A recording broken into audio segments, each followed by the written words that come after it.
जय जोहार संगवारी हो। मैं ललिता यादव, लोक गायिका, मंदिर हसौद, जिला रायपुर से। तो संगवारी हो, आप मन हमारे यूट्यूब चैनल ला बहुत माया दुलार दे हो और आशा है कि आगे भी देवत रहो। तो संगवारी हो, हमारे यूट्यूब चैनल के नाम है सीजी ब्लॉग 202 यूट्यूब चैनल। इमा नवा नवा गीत और संगीत आप मन ला देखे बर मिलही। ता चैनल ला लाइक करहु, कमेंट करहु, शेयर करहु, सब्सक्राइब करहु। और संगवारी हो, लाल कलर के बेल आइकन बटन आथे ना, ओला दबाए बर झन भूलहु संगवारी हो। जय हिंद, जय भारत, जय छत्तीसगढ़।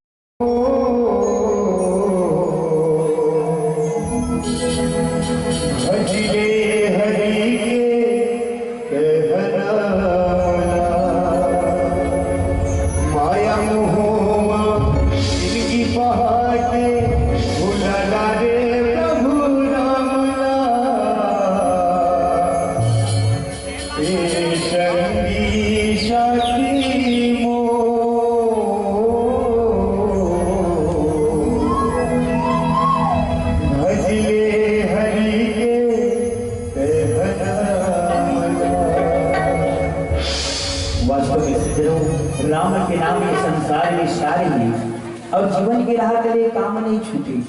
काम ला छोड़े तभी राम मिली। आज काम ला छोड़े हो तब राम मिली और काम ला नहीं छोड़े तब तक राम नहीं मिली। और जीवन भर जीवन की राह चले तो काम लगे।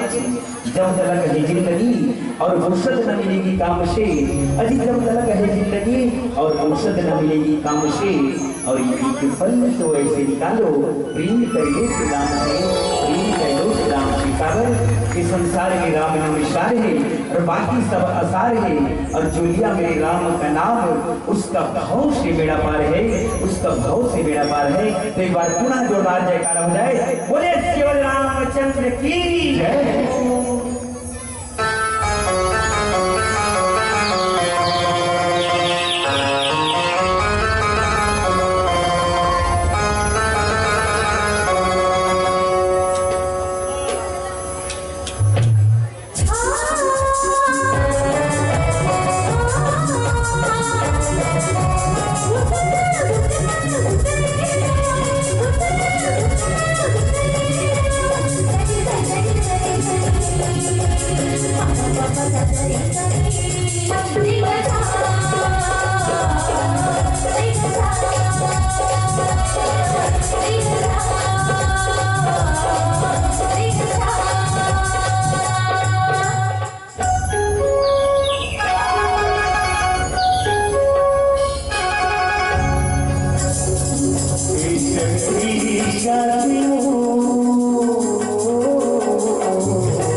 भजले